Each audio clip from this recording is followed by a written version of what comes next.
Good morning, millennials.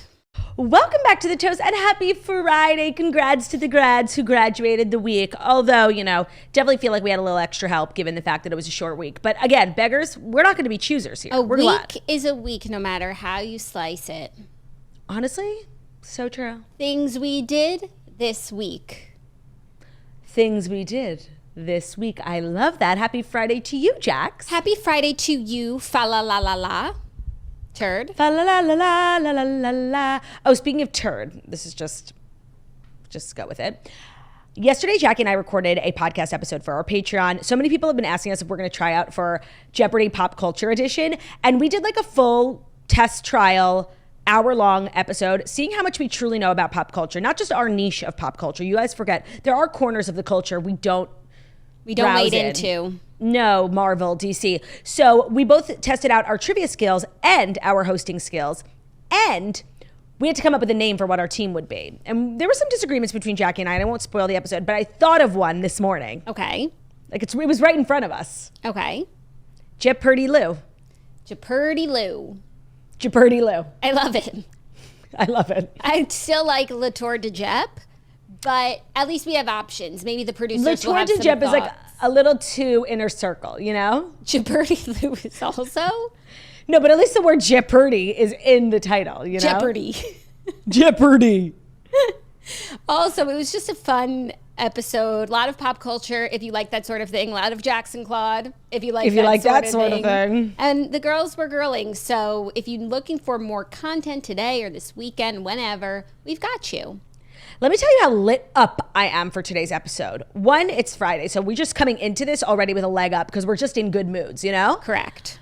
Two, last night was the season finale of Summer House. Jackie and I both watched it. I have so many thoughts. It's like killing me not to just get into it right now. I feel angry. No, like I was feeling feelings, pits, sadness, anger, so excited to break it all down today. And then we also have Queenie and Weenie of the Week, which we literally forgot to do last week. But last Friday, if you remember, was the Craig 20 episode. We had so much business to get to. Of course, we forgot Queenie and Weenie. Like, it just fell off. But we're back. Queenie and Weenie's not going anywhere. We are back. We are back. I think Queenie and Weenie this week is really easy. Mm-hmm. So we'll get there when we get there. Also, we need to give an update because yesterday's episode ended really crazily. We got this Dear Toaster submission about the pregnant woman who tested positive for chlamydia and was questioning her husband. We heard back from her that she got retested and she was negative and her husband was negative and it was, a fuck up at the doctor's office. And so many people had chimed in the comments and just like DMing me being like, tell the girl. Apparently this happens quite a bit. And in a situation like this that's, kind of questionable, you should always get a second test. One, things can get mixed up in the lab, and two, there are false positives. Right. So all's to say, one less thing to worry about. TGFT. Thank God for that. Yeah. So a little bit of happy news to kick off the episode. That was and I think we can a all relief for me, and it's going to go be a into the for so weekend very much having that off our shoulders because that was a burden on all of us. I think we wanted to, wrap our arms around our fellow toaster, as we always do. You got big plans for the weekend, Jax? What are my plans? I actually have big plans for today. I'm doing something so fun, but something so like low-key classic normal. I'm going shopping with friends. Oh, friends? Is Mary Orton in town? Mary Orton's not in town, but I'm going shopping with my friends. Actually, you are involved in this story, so we can center you for a second. Thank God. Because a few months ago, my friend, she's a Patreon member because she's a good friend, she was watching the vlog of you in my closet for St. Bart's, which is an amazing vlog on our Patreon, like join Patreon for that.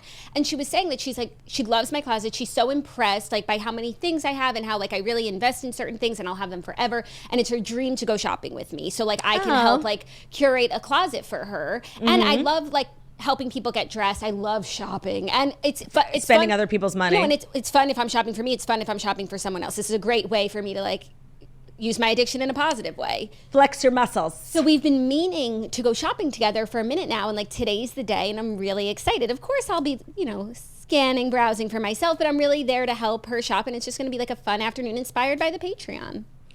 Oh, thank you for involving me in the story because you know how it triggers me to hear you have friends and plans without me. So That's big of you. I appreciate that. And I wish you well on your journey. I hope you guys have an amazing time and drink awesome shooters and just soak up each other's awesomeness. But the thing about shopping, like, it sounds so fun and glamorous.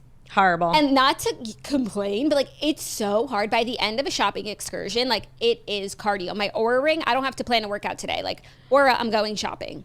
When you and I were talking earlier in the week how we enjoy so many of the modern conveniences, but we also, you're slow living, doing some things from the old school. One thing I'll never give up is like the majority of my shopping for anything, whether it's home, clothing, furniture, being done online. Like, that is a modern convenience I honestly take for granted. So I go back and forth, and I'm in this vicious cycle where, of course, I order online. I'm a modern woman. But then I order things, and they're either the wrong size or the wrong fit, or I'm just like between styles. I don't know what I want. I want to go and see things, right? And don't make perfect the enemy of the good, Jackie. I don't like ordering online because I do not like returning. And something has to be legit unwearable for me to return it. And then even when I decide to return it, like, it's going to sit in my foyer for 3 weeks before I make the moves and organize the pickup or take it to UPS. So I'm not the best with that. And then it makes me want to go shopping and see what's out there. So then I do that. And then I try something on. It's the wrong size, but they don't have one size smaller. And I'm like, why wouldn't I just shop online where they have all the sizes? Another problem. It's a vicious cycle. There's problems with both. A problem I'm experiencing recently, because I think you and I, was it me and you or me and my friend Margot? We've been talking about how, like, literally I leave the house without a wallet. Like, all I have is my phone these days, because what else do you need? And like, I don't need to get robbed. It's just my phone. And buying things that, like, and when I go to Zara or, okay, pretty much only Zara, I always use Apple Pay. Mm-hmm. And I don't try on. I'm like, okay, it's down the street. I'll just try it on at home and figure it out later. And most of my returns are done by Ben, because he's always like going places. I'm like, okay, you're going to golf, do my returns first. And when you pay with Apple Pay, you can't use the credit card, like the physical credit card. So giving Ben my credit card, I need to give him my phone. Oh. Which I obviously wouldn't do. So there's issues with both. So that doesn't work. So just if you're shopping and planning on making returns that you're actually, hoping your husband will do, don't use Apple Pay, ladies. Learn from my mistakes. Good to know, but that's also why I'm dressed athletically today, because like, I am doing the hard work of shopping. I need sneakers. I need moisture wicking pants. Moisture wicking pants for sure. I didn't wear a sports bra because I want to try stuff on and I need to know how it's going to look. So anyways, all to say, I have just a fun afternoon planned. I am also having a fun afternoon. I have been dying to get a facial from this place that like everyone goes to. It's like so hard to get into. I got one. Today's the day. So excited. Dermaplane, hydrofacial, like the whole thing. Me. And then I'm being such an amazing wife this weekend. Not only am I picking Ben up at the airport today, I'm also golfing with him tomorrow, which like I'm low-key excited about. I just want to get tan and maybe have a cocktail. So I'm just kind of being like good wife energy this weekend. That's the theme. That's really sweet, La. Yeah. I'm a nice girl when I want to be. La, la, la, la. I also have some exciting weekend news, not for this weekend, but for next weekend, if I may. What do you mean exciting weekend news? You're about to find out because I'm doing a book signing. Yes, I knew that. And it is next Sunday. It is in Coral Gables in Miami at Books and Books, and it is going to be starting at 11:30 a.m. And it is so much fun. I'll put the link on my Instagram so you can get your ticket. And your ticket is just a book, like the price of a book, and you get a book and then you'll get it signed by myself. Can I ask some questions about the book signing, some FAQs? Sure. Is this a child-friendly environment? I know you sell children's books. Yes, it's a children's book signing, so bring your children. There'll be other kids in line, hopefully, and everyone can play and be rowdy, and a bookstore is a great place for kids to hang out. And in order to attend, do I have to buy a ticket online at the link in your bio? You do. Okay. And that ticket equals a book. And that ticket equals a book. It gets you a book. So you can buy like 2 tickets if you want more than one book. However many books you want to buy and however many you want me to sign, get your ticks. That is so exciting. Well, maybe today you also need to buy something to wear to your big book signing. Turdy, you're so right. I have nothing to wear. Nothing to wear. So Books and Books in Coral Gables, Sunday, June 9th, 11:30 a.m. See you there, South Florida Swirlies. Ah, how exciting. I might have to fly in for it. And tickets are limited. Like there's a finite number of books that are available. So definitely get a ticket if you want to come. And for sure, you should fly in for it. For sure. For sure. I miss you. Oh my God, I miss you too. There's actually something also really fun going on that day that you actually might want to fly in for. I'll tell you offline. Okay. Enticing. Teaser.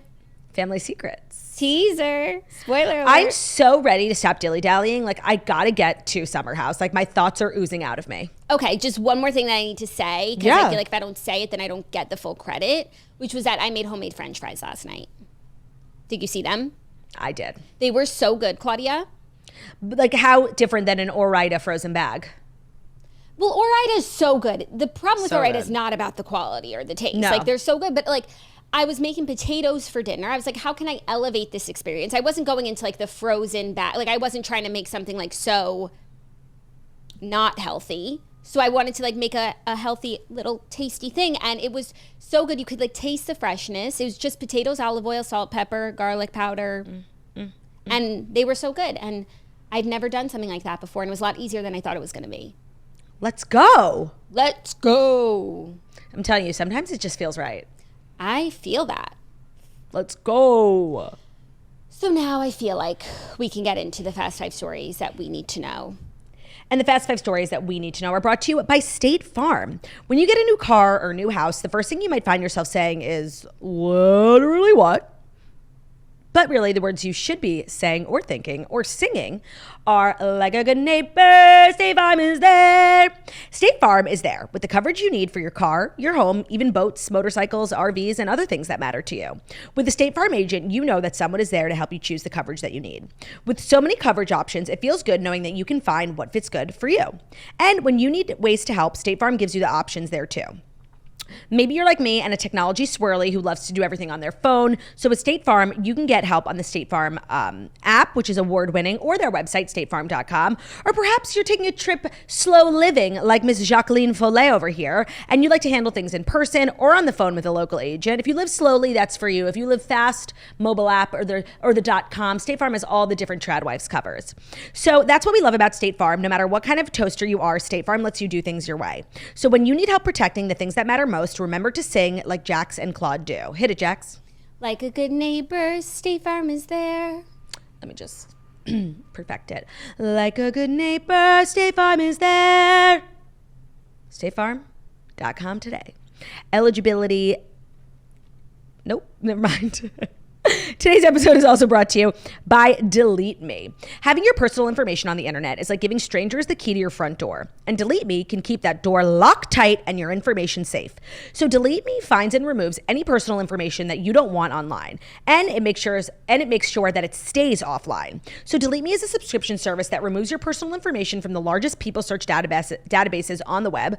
And in the process, they help you prevent identity theft, doxing, phishing scams. So you sign up and provide Delete Me with exactly what information you want deleted, and their experts are taking it from there. They're going to send you regular personalized privacy reports showing what info they found, where they found it, and what they removed. Delete Me isn't just a one-time service. Delete Me is always working for you, constantly monitoring and removing the personal information that you don't want on the internet. That's what I think separates Delete Me from all these other companies, is like, it's not just a one-time thing, because you can just put things back on the internet. They're constantly monitoring, and that's why having the subscription is so helpful. This is so something worth doing, worth investing in. It's really crazy when you think about, any person, not, like an influencer or a public figure, just a regular, and stuff you didn't even put out there. How it ends up is so freaky, and taking care of your internet privacy is really important. Take control of your data and keep your private life private by signing up for Delete Me now at a special discount for our listeners. Today, get 20% off your Delete Me plan when you go to joindeleteme.com/toast and use the promo code TOAST at checkout. The only way to get that 20% off is to go to joindeleteme.com/toast, enter code TOAST at checkout. That's joindeleteme.com/toast, code TOAST. That is a subscription you will not regret. Today's episode is also brought to you by HelloFresh. Ditch the meal. Oh my God, I just ate my hair. Don't eat your hair. Eat HelloFresh. Ditch the meal planning woes and dive into HelloFresh's biggest menu yet, with over 45 recipes and even more market items to choose from every single week. You can make restaurant quality meals at home without the high cost of takeout. Plus, HelloFresh's new Ready in 20 recipes are on the table in just 20 minutes, which is even quicker than delivery. Such a big fan of HelloFresh. And it used to be something I was like not into. Obviously, I seriously could mess up a bowl of cereal. It's truly idiot-proof, HelloFresh. So for me, when I'm trying to like cook more at home, stay healthy, eat out less, That's why HelloFresh is amazing. But also, it's just kind of been something I've been intimidated by and thought that I couldn't do. It's seriously so easy. Like, you don't even have to measure. Like, the ingredients come pre-measured. The recipe ideas are so fabulous. I'm like eating things I've never eaten. Mexican street corn pasta. So good. Buffalo cauliflower flatbread. Yum. Like, so good. Like, I'm trying new things. I'm saving money. Flatbread. Yummy, yummy. Yummy. I'm eating healthier. I'm saving money. I'm like spending more time at home in my kitchen. Ben helps me out with them, but like, I actually really don't need help. It's truly idiot proof. And it feels good to, like, for me at least, do something in the kitchen and like do it succeed. Because sometimes Ben goes out of town. Right. Like, Turdy's right now. gotta eat. And we've got a great discount for HelloFresh that you guys are going to love. Go to HelloFresh.com/ToastSweet for free dessert for life. One dessert item per box while subscription is active. That's free dessert for life only when you go to HelloFresh.com/ToastSweet. HelloFresh. HelloFresh. HelloFresh, how you doing? How you doing? HelloFresh. Yummy, yummy. Yummy. Okay, our first story. The stories are light celebrity fare today, everyone, so that, just know that. Natalie Portman hangs out with Paul Mescal during a London outing. The two were spotted smoking cigarettes and hanging outside of a London bar on May 28th, more than 2 months after she finalized her divorce from her husband, Benjamin Millipede. So, on its face, it could be a friendly cig break between the two smokers on set. Yeah, and I actually feel like the amount of cigarette smokers is dwindling in the world due to, more information about cigarettes and, of course, electric vapes. And so I think perhaps this is just like a person you're smoking with by default, honestly. But do you think that's how a great romance could start?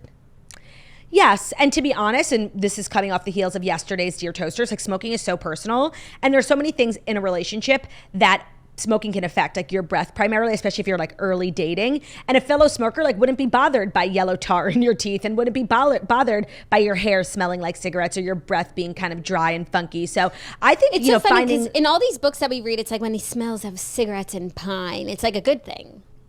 Well, okay. I think in books when they are describing scent, they're talking about like fragrances because fragrances use tobacco, but I don't think they're talking about like dirty cigarette breath. I think they're talking about like nodes of tobacco in like an aftershave. Maybe. It depends what kind of books you're reading. Like if you're going light, yeah, Colleen Hoover's not glorifying cigarette smoking, but like some of the more literary and artists and writers, they love cigarettes. They do. It's kind of, what gets the creative gears moving. Yeah, it's so funny because you would think that they would be all like, no. But they're kind of holding up the industry, the tobacco industry. And I'm so glad we're talking about this because something I've recently noticed, and I will never forget that scene in Real Housewives of Beverly Hills when they took a trip to Dubai and Lisa got into a fight with so many of the women and like her and Ken leave and we see Lisa. It was clearly like a moment that she didn't think was going to be filmed and she's smoking cigarettes. And that was the first time I knew that she smoked cigarettes. And it was this eye-opening moment for me where I'm like, somehow the housewives, they're like, the only people who smoke cigarettes these days are like 50 years old. Like I was just sort of shocked by that. And now I've noticed, I feel as though Countess Luann has gotten very comfortable sharing. I know that she smokes cigarettes. Like if you're paying it a close enough attention, it's all over her social media these days. I was thinking that yesterday. Okay. Like why does it have to be some big secret? That's what I'm saying. I feel like it's not anymore. Yeah. Well, anyways, do you think there's anything romantic between these two or just like people dreaming and too many people having watched The Idea of You? Yeah, The Idea of You is definitely just sort of fogging everyone's windshield. No, I don't think there's anything going on between them. But like, if this was like a couple announcement, like I could see it in 2 seconds.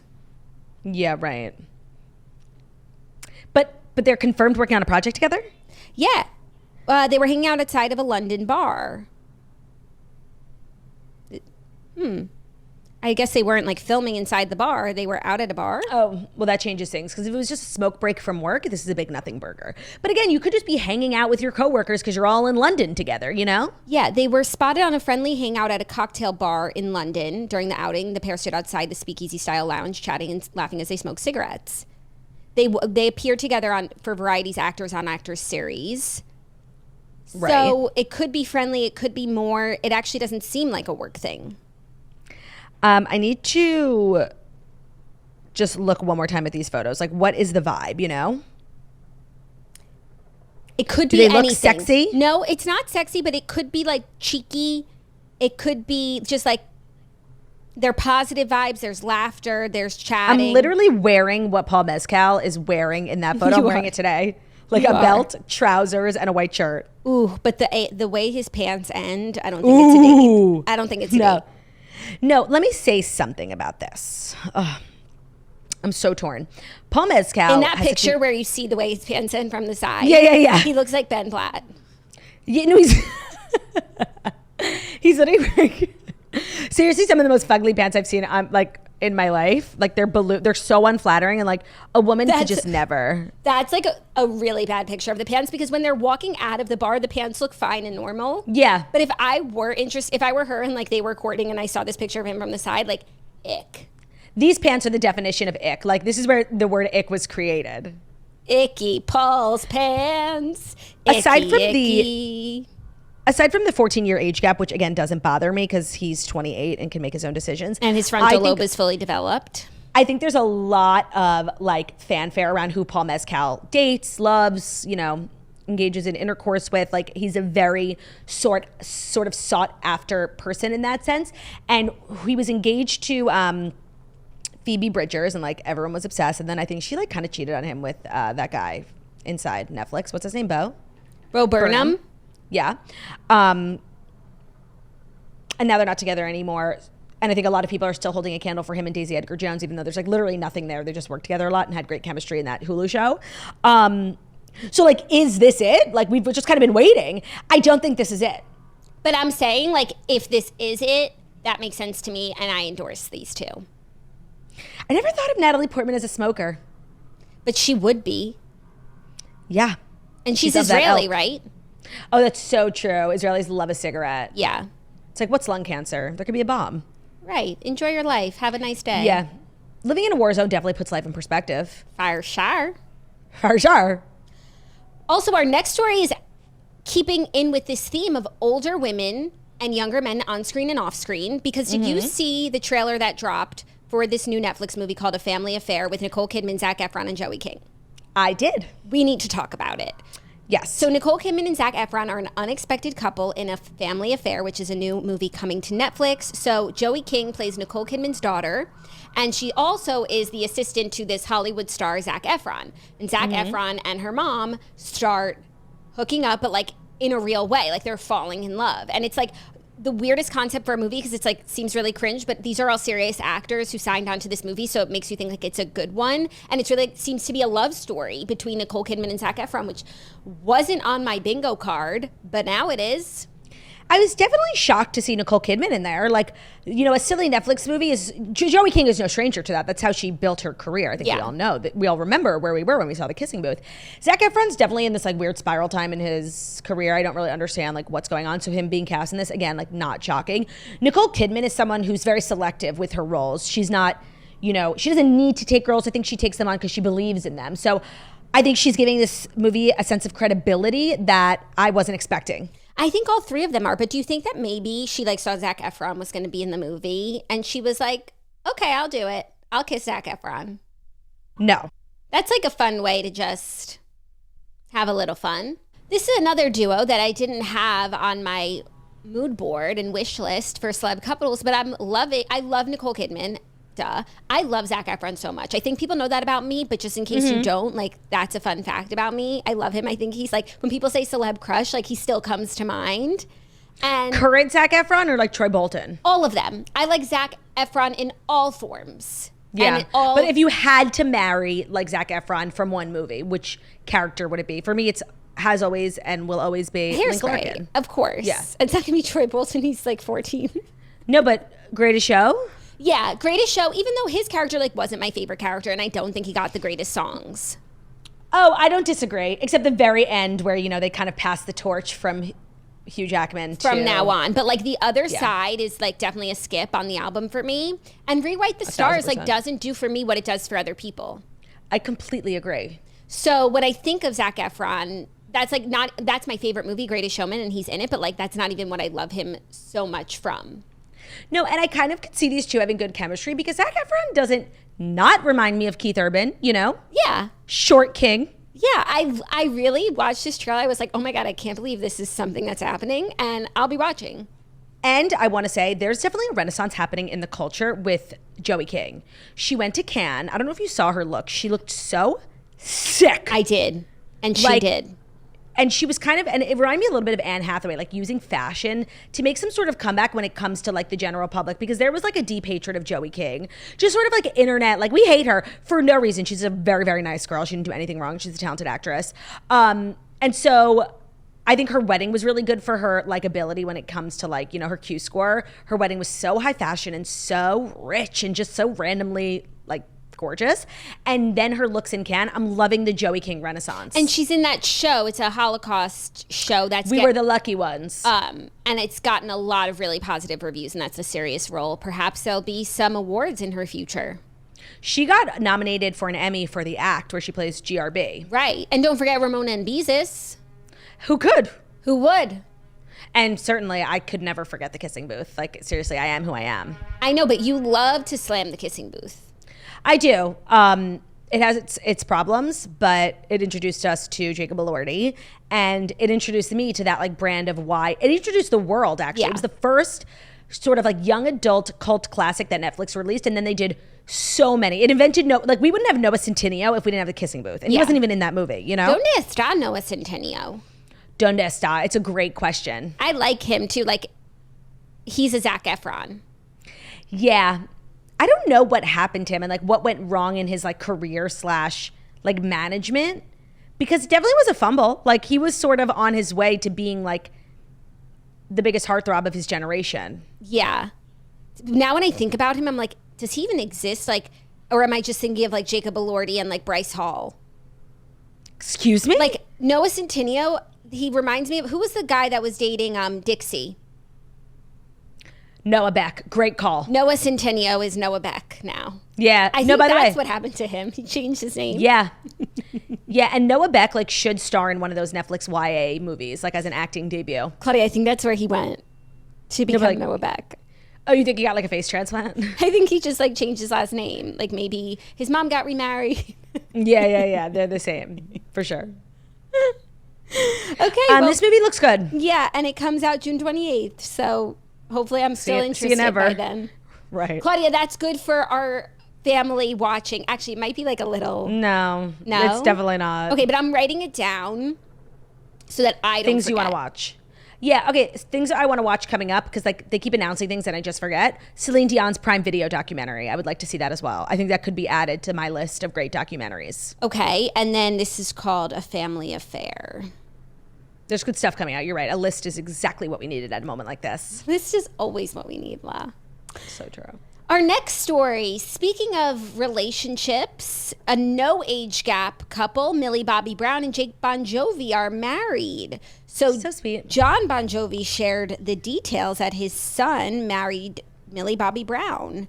And that's exciting. He was asked about his son getting married during an interview on BBC's The One Show. He said the newlyweds are doing great. They're absolutely fantastic. It was a very small family wedding. The bride looked gorgeous, and Jake is as happy as can be. Yeah, it's true. No, so sweet, so low key. I think these two are actually extremely well matched in so many different ways. Like, obviously, she's a star, and maybe you hadn't heard of this particular son, but like, I think it's actually a perfect match. I love it. Yeah, how cute. And they didn't confirm that they got married or anything. It's all very low key, which always gives a bit more gravitas to a situation. You know, it's like they're not doing it. They have been wearing rings. They're not doing it for the lights, for the people. For the cameras. They're doing it for the love. Yeah, no, it's nice. She's like really grown up, and she's literally married. So, feel old yet? I know. How old is she? I'm trying to... She's still really young to have gotten married, but she's like, you know, an adult. And I think we all met her with her nose bleeding when she was what, like 11 or 12? No, she was legit. I think her name was 11. I think she was 11. Now I think she's like 20 or 21. She's 20. So crazy. Can't even drink at your own wedding. Well, actually, they probably got married abroad. She's British. Yeah. So, cheers. Cheers, mazel. Congrats, grads. Congrats to the grads. Are you ready for our next story? What number? Number 4. You're ready. Is number 5 Summer House Reunion? No. Then no, I'm not ready. Okay. Oh, I'm sorry. Then I am ready. Number 4, a bit of Kardashians news that's come out from this episode that's making waves is that Kylie has addressed her Jordyn Woods friendship with Khloe on the Kardashians. Sorry. This is such a divisive issue. She spoke to Khloe about her friendship with Jordyn. Right. That's more clear. Kylie talked about the state of her relationship with her former best friend after she was involved with Tristan Thompson. So on Thursday's episode of The Kardashians on Hulu, Kylie and Khloe talk about their status with Jordyn 4 years after the scandal. During the conversation, Kylie spoke to her older sister about the time she spent with her BFF during Paris Fashion Week in January. Former BFF, sorry. She said, I saw Jordyn again in Paris. It was fun. I think we have a lot more healthy distance in the relationship. Now it's like we talk once a month. She also said that she's happy that she felt the chatter had faded. She said, I think what I do love now is that the narrative about us online is over. Like when we were seen leaving that restaurant, it was the story for the day or 2 days, whatever. And now it's over. People know that we're cool and no one's talking about it anymore. I mean, personally, I'm so over this. But I imagine for them, like, it's not. It's literally like their Roman Empire. Jordyn, like her entire life changed in a day. Khloe's man betrayed her. Kylie lost a best friend. Like I understand why they're like still talking about it. From an like I really don't care anymore. No, but it really is and was like such a divisive issue. It was. I also feel like it's exactly like Kylie said. Like once we knew that they were speaking and friends and they had gone to dinner, that sort of like dispelled everything. And then so if they're seen here or there or they make a TikTok, it's like, well, great, they're friends. Yeah. And that was one of the sadder outcomes from the situation, but one of them, you know, that happens. And I'm glad that they can get back on good footing. And also what Kylie was saying, which is that I feel like people don't give Khloe credit for, but that Khloe has always been steadfast about is like, be friends with Jordyn. Like, do what's best for you. Like, I don't want this to impact your life negatively. Like, if you want to be friends with Jordyn like that, I love that for you. Do what makes you happy. And I think she's always said that and always really meant it. And I don't think she gets credit for that. She kind of gets the opposite, where it seems like she was like dragging Jordyn. No, they get a lot of flack for how they handled that, because like Jordyn was sort of like on this island alone getting dragged through the mud, and she was a guilty party, but so was Tristan. And like Tristan never really got that sort of treatment. Which is a fair argument to make, but I don't think it was the girls' doing. Like that one video that Kim had posted on Snapchat, like Kylie got mad at and they deleted. Like, I think that it was just like a byproduct of the situation and the culture. And like, you know, obviously everyone's gonna like clown on the girl while it's like leaving Jordyn alone. I feel like Tristan got, like people would go to his games and boo. Like, yeah, but like that was after like so many things. It wasn't just the Jordyn but I feel thing. like Tristan like perpetually lives in the doghouse. Like maybe now he's coming out, but like still not. He's Tristan third trimester Thompson. Like, yeah, it's really hard for him. But that's where he was before, so like he just stayed there. Yeah. And anyways, I'm glad that they're moving forward positively. But I really do think Khloe is so graceful, and she never really like lashed out negatively publicly. Like she had that screaming phone call in Palm Springs, but like that's in her home. To me, the craziest thing that came out of this episode wasn't this. It was the conversation that I think it was between Simon and Kourtney, where Kourtney was talking about that phone call she had last year with Kim, where they were like really in a heated argument, and Kourtney had no idea until afterwards that it was being filmed. And when she found out, she asked that it not be put in, and of course it ended up in because it was like entertaining or whatever. I thought that was extremely telling. Yeah. Me too. One, if you're I feel like not enough people are talking about that. I've seen headlines about it, and I feel like if you're on a phone call and like you should know that you're being of filmed. Course. Honestly, you know who's probably eating that up? Tailored. Yeah, like Kim's favorite thing, recording phone calls. Totally. One, I feel like Kourtney handled herself so well in that conversation, and now knowing that was not her, you know, acting any sort of way for the cameras. That was exactly, and now you look like Kim knew she was being filmed, and that's what she said. Kourtney didn't know she was being filmed, and that's how she said / acted. I just feel like it's very interesting. Yeah. And I understand like putting it on the show for entertainment value, but if they didn't put it on, like we would never have known about it. So it's not like we're missing something that we don't know about. I also just think that I thought that the girls were at a point, and they're all executive producers of the show. They were at a point where like if there was something one of them didn't want in the show, they don't have to like bleed out for the show anymore. It's not like they're so desperate. No, I don't think like it's not that type of show. No, I think it's Kourtney saying I don't want it on and Kim saying I do, not like a Hulu being like you have to put it in. For sure, that's what I'm saying. Like they have final say on what goes in and what goes out. So the fact that Kim is still throwing things in, where like there was a time when we had to just be totally vulnerable, honest, throw all this shit because we were trying to, you know, be that. But the show hasn't been that for a while. The girls haven't needed to act like that for a while. So I thought it was very like out of character, just not what I had thought that Kim would be doing. I actually think the show, not to say it was right to put it in, but I think the show needs stuff like that. Otherwise, it's just an infomercial for Skims and Good American and Kylie Cosmetics. Every episode is an infomercial. Safely. Again, when I went to watch the first episode of this season, I'm watching for like 10 minutes and I'm like, I feel like I've seen this before. Maybe I saw it on Kim's story or something. And I realized I was in last season. And it's like, Chris is in her kitchen, like cleaning with Safely. And Tristan's like, want me to do that for you? Like everything is an ad. So you just have to, which is fine, but you have to balance it with like good organic content. So they kind of do still need to be doing things like that, or else the show is just like a commercial. Yeah. So yeah, all's to say. All's to say. And our fifth and final story. Are you ready for it?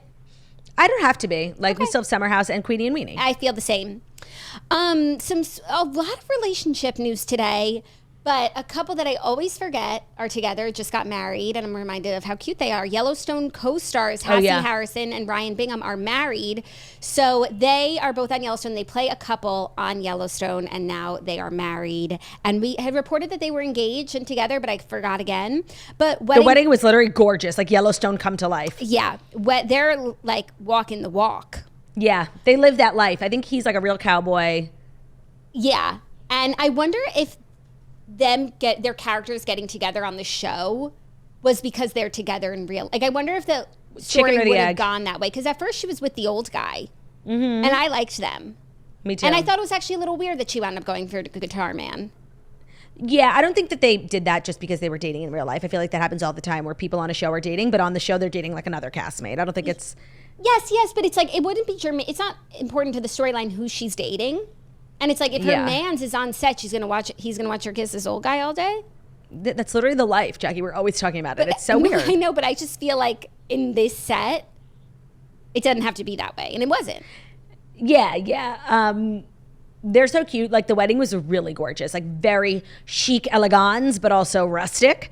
And I mean, we get nothing from this cast, like in terms of off air anything, and they've been off air for so long that we're just like so desperate at this point. And I think I said this last time we brought up Kevin Costner or whatever, like I am getting over it. I can feel myself caring less and less about these people, except for Rip, obviously. And that's not good for anyone.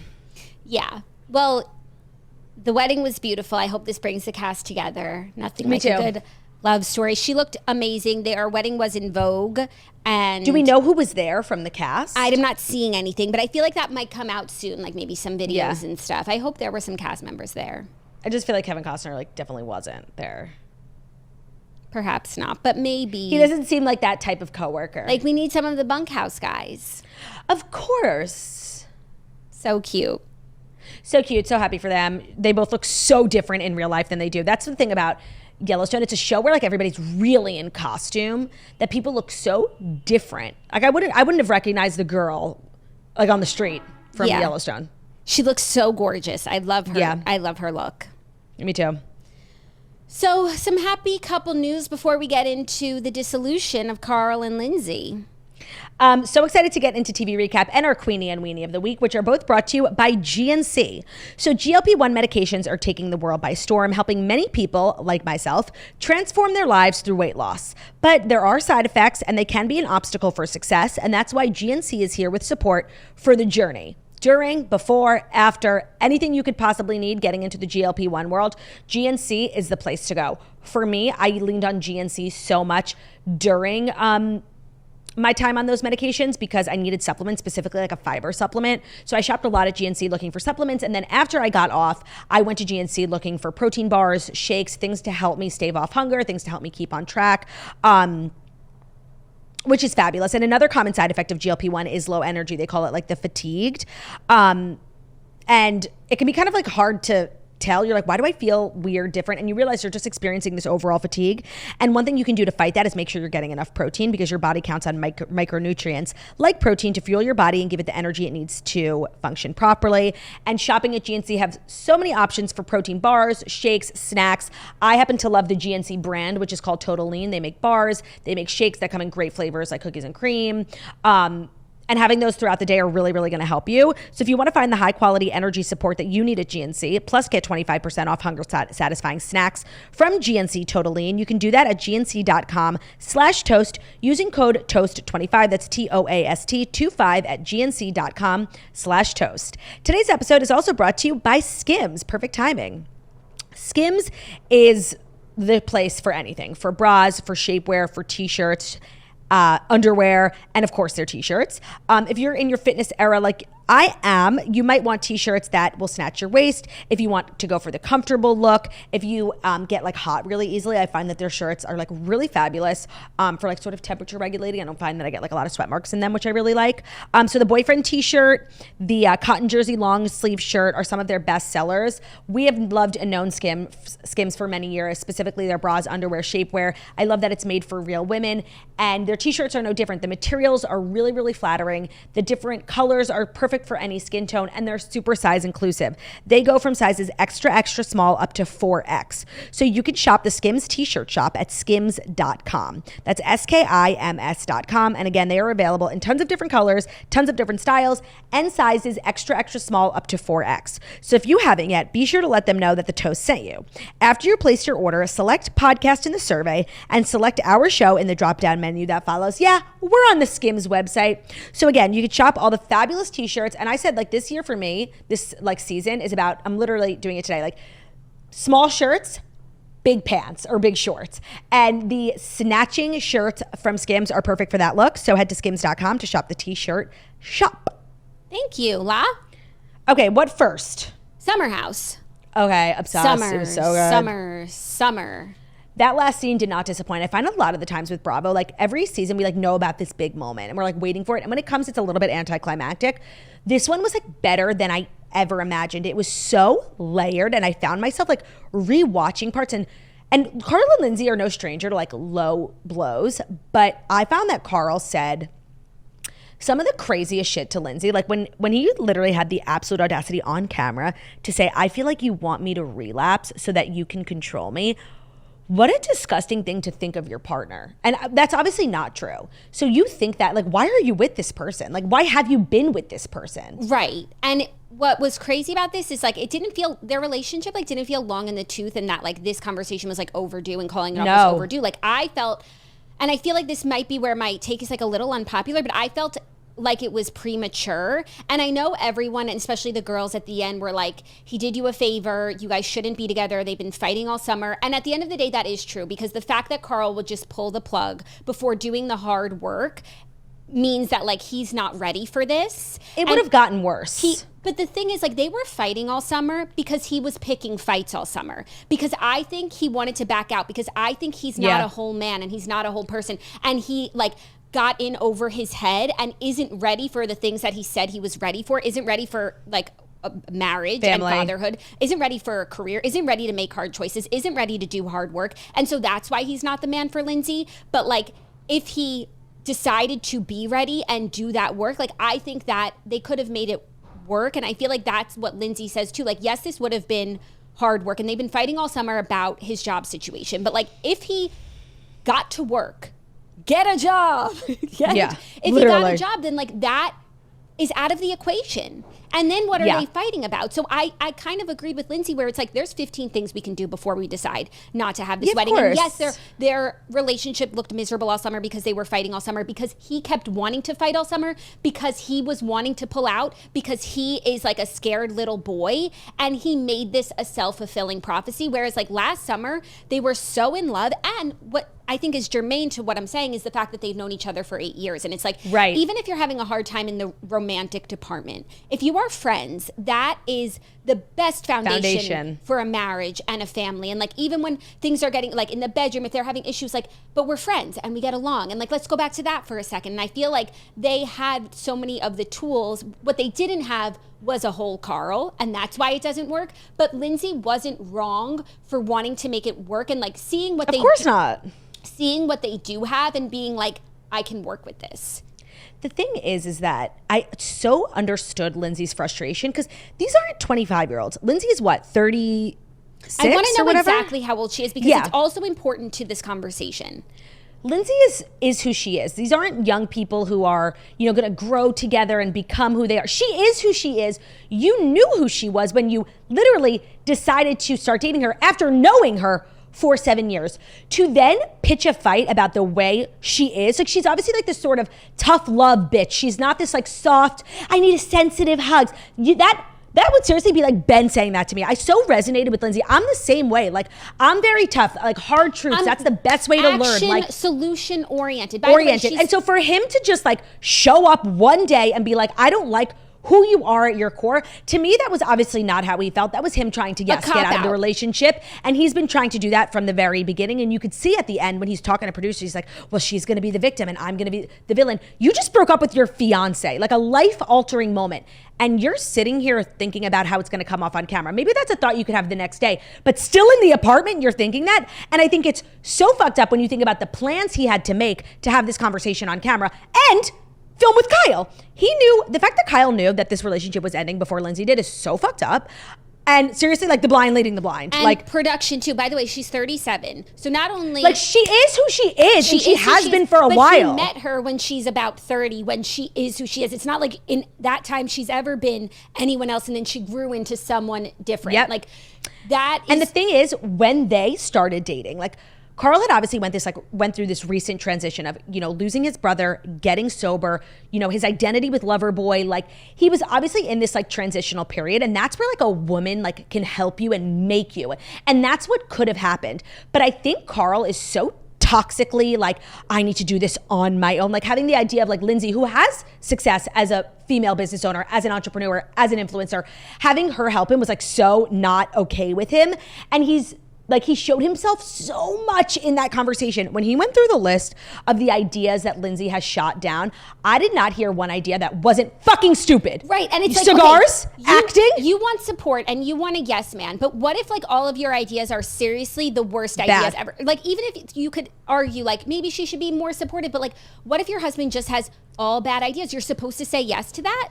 No, seriously, like I don't think anyone would have said, like, Lindsay should have been more supportive saying it. When he was listing off those ideas, cigars, sober, acting, sports bar. Thank you. Like, no, I think a good wife, like, tells you, and I'm sure, like, that's hard, but life, like, when you're going through a transitional period like that, it's hard. And to have someone on your side who really is supporting you, but is not going to tell you just what you want to hear is so valuable. And the fact that Carl took it as, like, an offensive and not, oh, my God, thank God I didn't start acting. Seriously? Acting. He was so acting. You said I can't be an actor. You said sober bar is bad. Correct. Jackie, the scream I scrumped when he said actor. No, I'm not okay. Also, yes, she was giving him like, I don't even want to say tough love because she wasn't tough. And I feel like the way that she communicated with him and the asking of questions just to like understand situations, because this is going to be my husband and the father of my children. Like she was so patient with him, so handling him with kid gloves. Like, what do you want more than that? Like, you're going to say the worst idea ever and you're going to get a hug and a pat on the back and what, to go off and do it? Like, this isn't fairyland. And so I was so impressed by how patient she was with him when she didn't even need to be. And then his complaint is that she's not soft enough. I'm like, this girl is giving you runway. No, and the way he kept saying words like soft and sensitive, like really trying to make her out to be this like evil monster bothered me so much. Like, why does she have to be soft? You're being an idiot. Right. And also, if you want someone to be soft in the relationship, it's like a yin and yang. So, like, she would be like the soft and sensitive one. And so then what? He would be like the strong and tough one. But, like, he's not that. He's soft and he's sensitive. And so if you have two people like that, it's just a puddle of mush. Like, you need to balance each other out. Like, if he really wanted a softie, like, what? They would just, like, hug all day and have bad ideas? No. Then you'll go nowhere. The hug in the kitchen. Squeeze me harder. Oh my God. Like he tried, it was so clear like in that moment that everything he's been doing has really been to position himself as like, I'm this battered man and Lindsay's the villain and like, look, she won't even hug me. And thank God he didn't go into acting because he sucks at it. Everyone is seeing through his intentions all season long. Like I was reading the tweets. People were being so fucking funny on social media. People were being so funny saying things and like really nobody is buying. Even people who don't like Lindsay, nobody is buying what he's selling. And I'm so glad, because I think that, and I think a criticism so far has been like, how could Lindsay truly have been blindsided if they were fighting all summer long? And like, yeah, you could say that, but if you really watch, like, you're right. Like, she was never going to give up. Breaking up was never an option. Like, yeah, we can have the worst of fights, but I'm in this for the long haul. I'm like, we are going to get married and we will fight for each other. We'll fight each other, but we are endgame. Right. And like, she's 37 years old. Right. She wants to have children. This is her best friend. Like, this is not all bad. We only see the bad because we see the fights. But in hindsight, he was picking fights with her all summer to activate her so that she would have an explosive reaction that he could say, I can't be with you. But she never gave him that, because she is working on herself and she's trying to be a good partner, and they're in couples therapy and she's learning how to communicate. And so when he didn't get what he wanted that weekend, then the next weekend we're going to do it again. And the next weekend I'm talking to Kyle. And the next weekend, what about my cigars? And like, she never once walked into his trap, and so he had to be the one to pull the plug based on crumbs, nothing, and we're seeing that. My least favorite part of the episode, though, was like Danielle feeling like she had been right all along. I think, like, no matter what happened between Carl and Lindsay, like, Danielle's behavior last season was so seriously that of an unwell person. I don't think her whole concern the whole time was that they were moving too fast. I don't think that they ended up not getting married because they moved too fast. It's because Carl doesn't know who the fuck he is and Lindsay does, and that threatens him. Like, seriously, Danielle couldn't have been more wrong about everything. Like, and them breaking up does not in any way make her behavior last season any less abhorrent and psychopathic. Right. And when two people who are in their late 30s, maybe Carl's even 40, who have been best friends for 8 years, fall in love and want to get engaged a year later, that's not too fast for me. Not at all. So I don't think the swiftness was the issue. I think the issue is with Carl as a person, and that at his core, he's like a lost person, and has absolutely nothing to do with his sobriety. I actually think that is one of the best things about him, and something that he's actually done. You know, and right? No, it's like an accomplishment, and that is it. Like, and so I think it has nothing to do with that. And then he always likes to throw her drinking in her face. Oh, well, she could just go down a drink and have a good time at the rest of the party. And this is the most isolated I've ever been. By the way, he just like went and took a piss, isolated he's ever been. And by the way, it's not about she's downing and drinking, and that's why she's able to have fun. It's called compartmentalizing, and that's what grown people do. No, it's true. And I think that when I was watching them have two completely separate reactions after their fight. Like, he shut down and went inside and isolated himself, and she was able, and I don't think it has anything to do with liquor, because something I really pride myself on is like when me and Ben are arguing, like, and I have to go somewhere, like, I'm gonna have the best time and like we'll handle it when I get home. Ben, seriously, like, he cannot compartmentalize, and it's something that we're different in, and it has nothing to do with drinking. Nothing to do with drinking. If anything, sometimes drinking can make you like wallow in your feelings worse. Right. It could make things worse. It could also just like then make you more emotional, and it just adds another layer. So I just think like him throwing that, it's just like such a cheap shot, and it didn't land for me. I think Lindsay's drinking is not an issue. Not at all. And I think maybe in the past you could have argued that. I never saw those seasons, but these days, no. No. And back then, I think like it was seriously part of like being a reality star that's so toxic, is like you feel the need to drink to do your job. And I think she fell into that trope for a while. And I never thought she had a drinking problem. I thought she was just a bad drunk. Yeah. Now, another part that everyone's talking about is that scene afterwards where they all meet up at Danielle's, and like Amanda is feeling sort of like defensive of Carl and sort of admiring him for getting out of this relationship. And I think people were speculating online that maybe she saw, you know, a little bit of herself in Carl, and, you know, somebody getting out of a relationship, no matter how difficult, and engaged, married, like it's not just a regular breakup. Perhaps that was something she thought to be inspiring, but people might have been looking too much into that. No, I thought there was two things. Like, one is just like a friend of Kyle's, she was saying like Carl did the right thing. He was like the right one in this situation for doing that, because they needed to pull the plug on their relationship. And in that argument, like I disagree with her. And ultimately, Carl and Lindsay shouldn't be together because of Carl. But like, if Carl wanted to become a better man, then they could be together. But no, and Lindsay could help him. But he's unwilling to do that, and he wants to blame everyone around him, and so he's taking everything out on Lindsay, and she doesn't deserve that, which is why they shouldn't be together. But like, if Carl woke up one day and said, I'm going to act right, they could be together.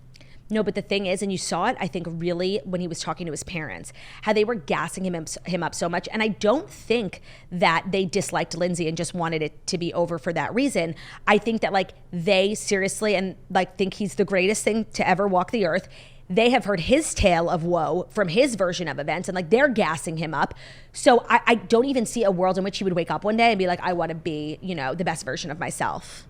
Right. So that's why they shouldn't be together. But I didn't agree with Amanda. But then also the other piece when she said, like, he's so strong, I can never do that. And it's like, she didn't do that. And also what's interesting is like watching this season knowing that they don't end up together, because then everybody watches every fight and it's like, well, so good they didn't end up together. So true. But the season before Kyle and Amanda got married, they got married at the end of the summer, like was the same, fighting every weekend. A very unhappy couple. Maybe these two people shouldn't be together. And if they had wound up not getting married, no one would have said they should have gotten married. No, we would have watched back and been like, oh, wow, look at this. Right. But now we know that they did get married. So you assume like those fights, okay, they got past them, and such an amazing point you're making. And it's like, okay, there's things we don't know, and we'll glaze over that because you're married. I would actually argue that the season that Amanda and Kyle got married, their fights were worse because they were about like bigger things. At the end of the day, and this is why I think Lindsay was so blindsided, like what they were fighting about was Carl's career, which isn't something you break up over. Right, and like he could go and get a job tomorrow, and then this fight Fixed. is taken out of the equation. They can go back to fighting about whatever other regular stuff they fight about. Ugh.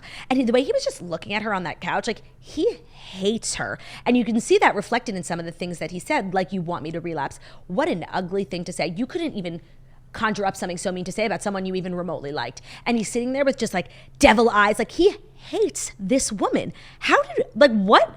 Why did he propose? But there was a time when I think that he really felt that way. And I think he just saw himself like, I don't know. I think he was a happier person a year ago. I think he was like newly sober, like new lease on life. He was working with Loverboy, but it wasn't working out, but he was going to be going on to the next thing. And like, he was in a really good Carl He had potential. place. And then in the last year, like things have gone downhill for him. And instead of looking inward and being like, I'm not living up to my potential, what else has changed in the last year? Lindsay, oh, it's you. I don't and the like thing is, you. Lindsay has always been like one of the most polarizing people on the show, and she was coming off of like a few bad years where like all the girls were against her, the audience was against her, and so I think Carl really thought it was going to be easy for him to like, and the fact that she came out seriously like the hero of this story, I think is really powerful when you look at how the odds were stacked against her, and Carl really should have had an easy time making her the villain, but she so wasn't. And as far as her saying she was blindsided, like she was completely blindsided by this decision. As she said, it's 2 weeks of fighting. You don't like call off the rest of your future because you've had a hard 2 weeks, or even like a not ideal summer, as we saw with Kyle and Amanda. Having a bad summer before your wedding can be par for the course, especially you're living in a share house with a bunch of other people weighing in on your relationship all the time. Like that's a recipe for disaster. No, and getting married is so stressful. Even in like the most perfect relationships, like you're fighting. Right. So I think when Carl went into that conversation, he acts like, and I know he says it on the reunion too, I went into that conversation to have a conversation. I didn't have my mind made up. I wanted to see how the conversation went, and then we would take it from there. But like Lindsay couldn't have responded to everything that he was saying, like more calmly and rationally, and in a way of like, I want to work on things. Like she did not give him any reason to end things, and still he ended things just to say like that conversation. He walked in like knowing he was going to end the relationship, which is premature to me and certainly blindsiding to her. Yeah. I can't wait for the reunion. I thought when they put the trailer for the reunion, obviously like the obvious things that we're going to be talking about, I'm excited to hear. But Paige and Danielle fighting, I'm obsessed. I guess like Danielle watched and saw like Paige's snarky comments that are so on fucking point. And I like that. I'm very much looking forward to hearing. Yeah, no, it was hysterical. Paige said like some really funny things that Danielle's obviously going to be upset about. And Lindsay, you can have her back. You can have her back. We see what you were saying. Yeah, no, like to me that was the whole like season in a nutshell. Yeah, and I cannot wait. And the girls look so gorgeous at the reunion, like everyone. Yeah, I cannot wait for the reunion. It was nice that the girls. I think this is like a year. Well, not how long after? No, actually. They wrap Labor Day. And then when does the reunion film? It filmed like 2 weeks ago, I think. Or a week ago. So I am looking forward to actually hearing from Amanda, like what has gone on in their relationship. Because, yeah, we're judging something that happened last summer. So what has happened since then? With her and Kyle. Yeah, like, you know, your husband called you a fucking bitch on TV, but that's a year ago. Like, a lot can happen since then. And I'm curious what they've done. I feel like this happened to the last few seasons I've watched with them. They have a bad summer and then they come on the reunion and they're like, things are good. So true. It's so things true. Are good. We're understanding each other. They don't get grilled. It's almost like they don't get grilled at all. and then they go It's back into the true. house and their relationship is the same. It's true. They don't really get grilled ever about not only their relationship, but like their place in the house. Yeah, but like, how are you going to grill a married couple about their Each other. relationship? Like, it's one, what are they going to give you? They better give you nothing. They're married. Yeah. And like, two, that's not your place. Like, you're not a couples counselor. Yeah. You know? Yeah. But it never stopped anyone from doing it to Carl and Lindsay, even when they were engaged. I also forgot Telling that them that they're wrong for each other and they don't like Right. each other and they don't know how to communicate. Meanwhile, Kyle called his wife a fucking bitch, and you would never say those things to him. No, and the thing is, and I think that's been a huge argument with former castmates. I don't know if Kyle is at all involved in production, but there's definitely like a hierarchy. He's been there from the beginning and he helps cast the show. And I feel like at one point I think he started the show. I don't know what his role is, but everyone gets their feet held to the fire except for him. And I think that's been a huge issue. Like I remember with the Workus twins and then Hannah Berner, it's like, this isn't a leveled playing field. And it's like, we're all bleeding out, getting our asses ripped, and you act the worst and get the least amount of sort of accountability. Yeah. It's been a longstanding issue on the show. I don't know exactly what it is, like what his role is with the creators and producers of the show, but I feel like it's something. Even the way that, his brand, Danielle could only wish for such promotion for her app. So true. I also think it has to do with Andy. I think in general, he goes easier on the guys. I think he likes all the guys. On Southern Charm, he's like so hard on the women. Shep, Craig, Austin, hey boys, what's up? Yeah. Like, I think he just likes the guys in general. Same with every show. Vanderpump Rules. Summer House, he's easy on Kyle. He's harder on Lindsay. He's so, you know what I mean? I think he just likes the boys more, and it is very obvious. Yeah, that's I think actually some a of really the girls good point. he doesn't even know their names. 1,000%. You can't tell me he knows Gabby's name. You can't tell me he knows Gabby's name. Yeah. Also, I just wanted to give a shout out to Sierra because I think she's setting such a good example. I agree. For women when she was talking about being in a relationship and why do people see that as like a shackles or a bad thing? Like, let's go to a game, let's go to a wedding. Like, to me, it's so true. Like, relationships, especially like boyfriend, girlfriend, is so fun. And hookup culture, that's what's really not that fun. Fraught with peril. And just you're in, you don't know how people feel and you're just on a stranger's whim. And I'm not bashing it at all, but I do feel like relationships get the bad rap as being some sort of ball and chain. Jail. But stability, that's fun. No, having someone to go to all these things you have to go to with, the good, the fun stuff and the bad stuff with, seriously is life-alteringly fun. Partnership is fun. I couldn't agree more. I love that. And I think people who glamorize the hooking up phase and then sort of dread the relationship phase, it's really just a sign of immaturity, because once you get into a healthy relationship, you realize how much better it is than that, like you said, that sense of uneasiness. Does he like me? It's horrible. Yeah. And so that is just her being wise beyond her years. And Wes, and that's the thing with, even when you date a guy the same age as you, they're so emotionally behind in terms of maturity. That's why you have to date someone older. Yeah.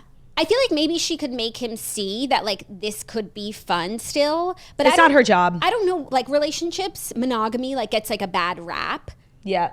But I think being exclusive and being with someone that you really like and getting to do all your favorite things, but with your favorite person, that sounds more fun than waiting for a text. Is he going to call me? 1,000%. So just shout out to Sierra. She deserves better. She does, but also I hope that she doesn't feel pressured to change her ways, or maybe she feels like she's not being modern, but she's a scrupled woman. I completely agree. Nurse/model. /scrupled. And I think that makes a really easy segue into our final segment of the week, which is every Friday, Jackie and I do Queenie and Weenie of the Week, where we bestow two honors, Queenie and Weenie of the Week, to somebody who exhibited either Weenie-like symptoms or Queenie-like symptoms. And I think we're both in agreement that our Weenie of this week is one Carl Radke. We are in agreement. Try as you may, you will never be a lady. And I did not like what you said about my friend. I think you are really manipulative and you have a lot of work to do on yourself, for real. Yeah, and you're allowed to end a relationship. You're allowed to especially end a bad relationship, but you making the relationship bad so that you can end it while also trying to throw your partner under the bus. And gaslight her. Gaslight. Textbook. Is extreme weenie behavior, and that's putting it mildly. And then Queenie. Lindsay Hubbard. Of course. Pinnacle of grace and patience Maturity. and strength and female And I never strength. thought we would see that from Lindsay, anyone on this cast. Yeah. But really, Lindsay, I don't think a lot of people thought, like, Queenie-like behavior. And then her showing up to the reunion, she looks so sick. And she's got a new man. She And wastes no time. She looks her best, because when they flashed back to her engagement, I thought she looked so much younger this season, so much, like, her skin was glowing. She had this, like, healthy confessionals, glow. She looks insane. Insane. I thought she looked amazing. amazing. She looked amazing when she was crying at the girls' apartment. Yeah, I think maybe she had just like went a little nuts with the filler last season and maybe got some of it dissolved or didn't, like re-up it, because she looked so young and glowy and healthy this season. And at the reunion, she looked so glowy. Yeah. Yeah, and she has one confessional look where she's wearing that like little yellow corset top, and her hair is like a little flip, short, and she looks perfection. Perfection. And that's really the best revenge. It's so true. So that's a wrap on Summer House. Reunion coming up next week. Super excited for that. And that's our show, correct? That's the week in Toast. That's the week in Toast History. Another week in the books. And next time we see you, it'll be June. Oh, wow. That's major.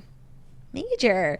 Thank you guys so much for listening to the Toast Millennium Morning Show, where we deliver the fast 5 stories you need to know every Monday through Friday on YouTube. So if you're watching us on YouTube, please feel free to subscribe and give us a video a thumbs up. We're also available as podcasts and where podcasts can be found. So it's Spotify, iTunes, Stitcher, Public Radio, iRadio, CastBox, all the places where we listen to podcasts. Find us at Toast, leave a 5-star review. But we're sending out wickedly talented we are. Love ya. Bye.